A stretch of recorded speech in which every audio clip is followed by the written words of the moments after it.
Students of CBSE board class 10th and class 12 बच्चों, आप सबके एग्ज़ाम्स अब लगभग ख़त्म होने को आए और कॉपी चेकिंग प्रोसेस आपकी शुरू हो गई है।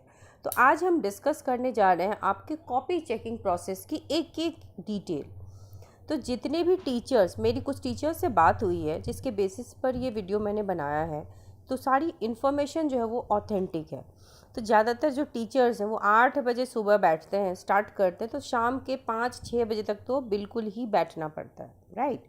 उसके बाद उन्हें 30 से 35 कॉपीज़ मिलती हैं। आपके जो आंसर शीट्स हैं 30-35 बच्चों की दे दी जाती है। हालांकि चूँकि बच्चों के साथ कोई नाइंसाफ़ी ना हो हड़बड़ाहट में, इसीलिए सिर्फ 25 कॉपी वो एक दिन में चेक करते हैं। ठीक है। कॉपी चेकिंग प्रोसेस इतना इजी नहीं है जितना आपके स्कूल में होता है कि फटाफट टीचर ने चेक कर दिया, टोटल कर दिया और आपको मार्क्स दे दिया। It is not that easy. और ये आपके हित में है, क्योंकि अगर कॉपी चेकिंग फटाफट कर देगा टीचर, तो फिर मान लो कि कोई रीटोटलिंग में प्रॉब्लम हो गई, कुछ ठीक से चेक नहीं हुआ, तो आपके ही नंबर जाएंगे। तो आपके नंबर ना जाए इसके लिए सिर्फ टीचर्स को 25 कॉपी पूरे दिन में दी जाती है। हाँ, लेकिन copy checking process faster mode में तो बिल्कुल है, क्योंकि इतने लाखों बच्चे एग्ज़ाम में अपीयर हुए हैं। तो कॉपी चेकिंग स्टार्ट होगी तभी तो फिर रिज़ल्ट आपका बनेगा। क्योंकि जैसे टीचर ने चेक कर लिया, मार्क्स फाइनलाइज हो गया, तो डेटा एंट्री भी करनी होती है उनको। हालांकि ये वो डेटा नहीं है जो आपको अभी सीबीएसई के साइट पे शो होगा, बट वो इनका इंट्रिंसिक डेटा है। सो एग्जामिनर्स पे बहुत ज़्यादा प्रेशर होता है, ह्यूज प्रेशर है एग्जामिनर पर। उन बेचारों को लंच करने की भी फुर्सत नहीं होती है। अब आपकी कॉपी तो वो चेक करते ही हैं, लेकिन जो आंसर शीट है उसमें 30-32 पेज होते हैं, पर बच्चे जो है 10 से 20 पेज लिखते हैं मैक्सिमम। तो हर पेज पे उन्हें क्रॉस भी करना पड़ता है रेड पेन से, तो that also takes an extra effort. अब एक टीचर ने, फर्स्ट एग्जामिनर ने आपको मार्क्स दे दिए, ठीक है। देने के बाद वो क्या करते हैं, वेरिफिकेशन होगा। ये नहीं कि एक एग्जामिनर ने, मान लो किसी का मूड खराब था, अटेम्प्ट के नंबर नहीं दिए, ठीक है। क्योंकि देखो यहाँ पर जो 5-7 चीज़ें मैंने आपको लास्ट वीडियो में बताया था, उसके बेसिस पर ही कॉपी चेकिंग हो रही है। मार्किंग इज़ वेरी लिबरल, क्योंकि कोविड के बाद का ये पहला बैच है, ठीक है। इंटरनल मार्क्स आपको बहुत अच्छे ऑलरेडी मिले हुए हैं। आप जो स्टेप्स लिखोगे ना, उसके भी नंबर आपको मिलेंगे। मान लो आपको कोई क्वेश्चन पूरा नहीं आ रहा, आपको सर्टेन स्टेप्स आ रहे हैं, तो you will be getting marks.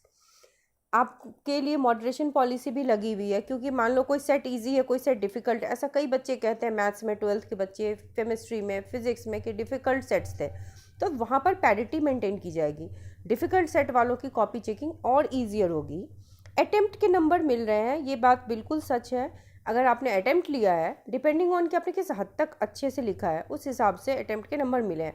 अगर आपने सिर्फ अटेम्प्ट ले लिया, कुछ आता भी नहीं था इन एंड अराउंड, तो भी half marks you will be getting, correct. तो इन सारी चीज़ों को देखते हुए एग्जामिनर जो कॉपी चेक करते हैं ना, उनका भी ये कोई उद्देश्य नहीं होता कि वो आपको फेल करा दें। Until and unless you have not written anything on your paper, आप फेल नहीं हो सकते। अब अगर ऐसे भी बच्चे होते हैं जो कुछ नहीं लिख के आते हैं, तो इन दैट केस तो एग्जामिनर कुछ नहीं कर सकता। लेकिन अगर आपने एटलीस्ट अटेम्प्ट लिया है, कुछ कुछ सही चीज़ें लिखी हैं, तो एग्जामिनर विल ट्राई हार्ड कि वो आपको पास करा दे। टीचर्स जो एग्जामिनेशन की कॉपी चेक करें, वो यही बता रहे हैं कि वो जनरली किसी बच्चे को फेल करते नहीं हैं। सो फर्स्ट एग्जामिनर ने जैसे ही आपकी कॉपी चेक की, that will be given to the second examiner. दूसरे टीचर को फिर दिया जाता है कि अब वो देखेंगे कि फर्स्ट एग्जामिनर ने, ऐसा तो नहीं कि कहीं पे आपके जायज़ नंबर थे और आपको नहीं मिला, ठीक है। तो अब सेकेंड एग्जामिनर ने भी, मान लो दोनों ने मिल करके आपके नंबर बिठा दिए। अब इसके बाद जो कोऑर्डिनेटर होगा ना, वो आपके हर क्वेश्चन के अगेंस्ट जो आपको मार्क्स मिला है उसको चेक करेगा, ठीक है। कहीं कम तो नहीं मिल गया आपको। ये नहीं देखते कि ज़्यादा मिल गया, कम ना मिले आपको। उसके बाद उसकी रीटोटलिंग की जाएगी। फिर जो असिस्टेंट हेड होगा वो प्रॉपरली वेरीफाई करेगा आपके पेपर को फिर से, कि क्या मार्क्स जो है वो सही से अलॉट हुआ है या नहीं। फिर आपकी कॉपी जाएगी हेड एग्जामिनर के पास, जो कि चेक करेगा कि कम ज़्यादा आपको मिला है। ऐसा तो नहीं है कि आपने कुछ नहीं लिखा फिर भी आपको बहुत दे दिया, तो वो भी चेकिंग होती है। तो वो हेड एग्जामिनर का काम होता है, ठीक है। अब जो एग्जामिनर होते हैं उन्हें बहुत लीनियंट चेकिंग करने का ऑर्डर दिया गया है। तो कई बच्चे क्या करते हैं, क्वेश्चन नंबर मिस कर देते हैं या फ्लिप कर दिया, तो उससे नंबर काटते नहीं है टीचर्स, वो मार्क्स वहाँ पे आपको अलॉट होता है। और अगर मान लो कई क्वेश्चन होते हैं ना, इसमें 2 ऑप्शंस होते हैं, आइदर ये या वो लिखो, तो उस केस में अगर दोनों लिखा होता है ना, तो टीचर दोनों पे ही नंबर देखेगा कि किस पे ज़्यादा बिठ रहा है नंबर। जिस पे ज़्यादा आपके नंबर आ रहे हैं, उसी क्वेश्चन को आपके लिए वैलिड मान के उसी पे मार्क्स दिया जाएगा। तो basically the method of copy checking is very lenient for all of you.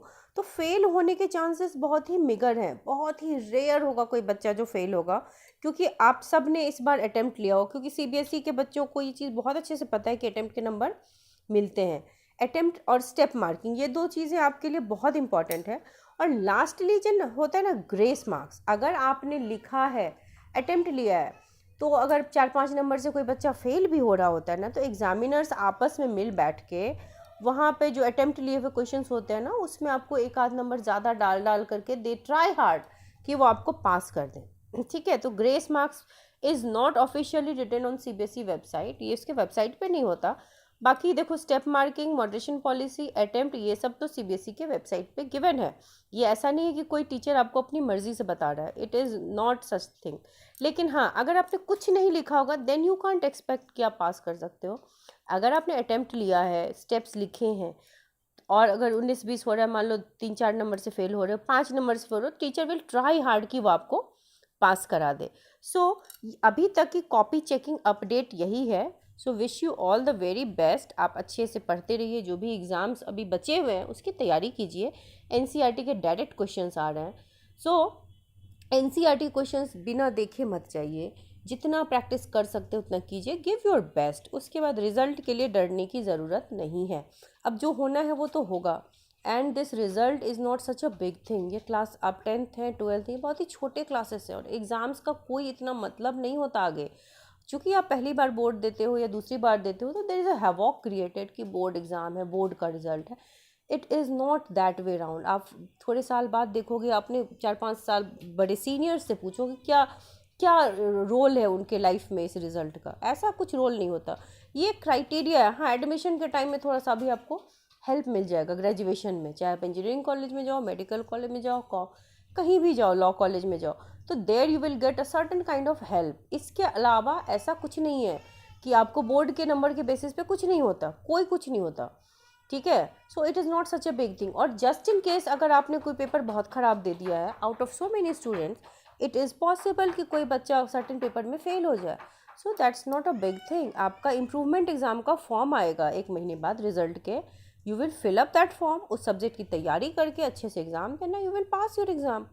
कई बच्चे होते हैं जो इम्प्रूवमेंट एग्ज़ाम में बहुत अच्छा स्कोर कर लेते हैं, मेन एग्ज़ाम से बहुत ज़्यादा अच्छा स्कोर कर लेते हैं, और फिर उनका रिजल्ट सही हो जाता है। ऐसे कई बच्चे जिनका आईआईटीज़ में भी एडमिशन हुआ है। So it's not the thing to worry. तो डरने घबराने की ज़रूरत नहीं है, आपको दूसरों को प्रूव करने की भी ज़रूरत नहीं है, क्योंकि आपका एग्ज़ाम है, आपका रिज़ल्ट है, राइट। आई होप आपको मेरी बातें समझ में आई हो।